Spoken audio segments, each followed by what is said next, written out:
Are you ready to begin construction on your home? Have you been given a plan set that you're struggling to understand? Stay tuned and we'll show you how.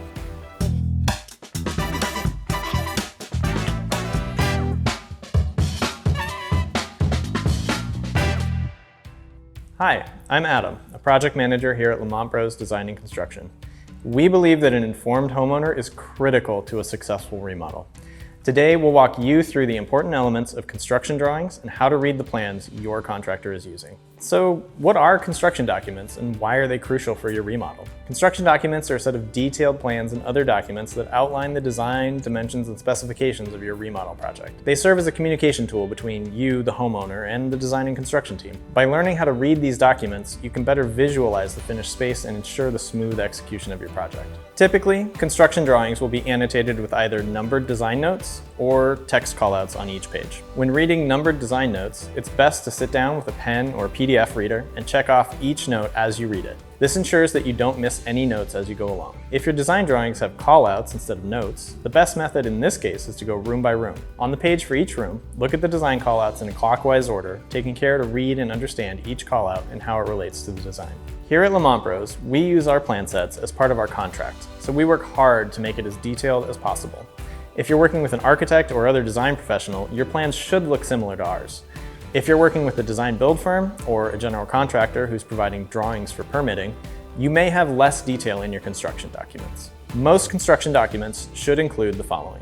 The first page of a plan set is typically a project overview with the vital statistics of the project. These should include general project information like your address, the jurisdiction, relevant codes, and the year your home was built. It should also include contact information for your entire project team.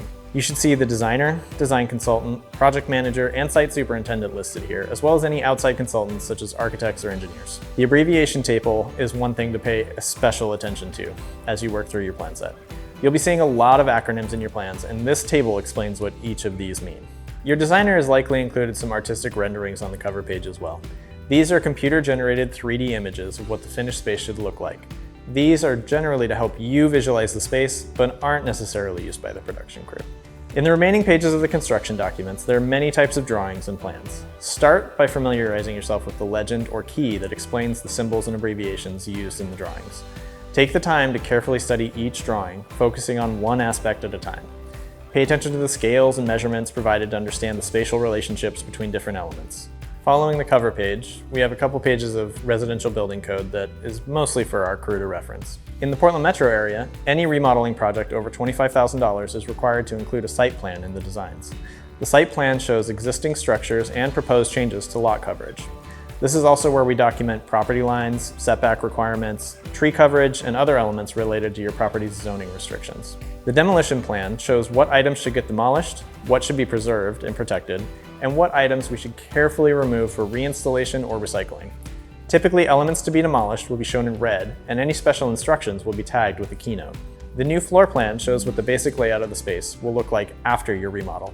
Any new components are noted in a single color, usually blue or green. The demo plan and new floor plan are a great overview of the scope of your project, and you should make sure you are clear on what is being removed, what's being put back, and that those things are in alignment with your expectations. If you see something that doesn't make sense, or you have questions about these pages, make sure to ask your design consultant about it. The finished plan looks a lot like the floor plan, but includes more details about the surfaces and finishes to be installed in your new space. It's important to make sure that the materials noted here match up with what you've selected with your design consultant. You'll find that the electrical and mechanical, or MEP page, is full of strange symbols and lines that don't make much sense at first. The first thing you'll want to do is take a look at the legend to understand what each symbol means. These will generally detail where your lighting, switches, and outlets should get located, as well as what lights will be operated by which switches. If you have any specific needs or wants around outlets, switch locations, or lighting, make sure to pay attention to this page.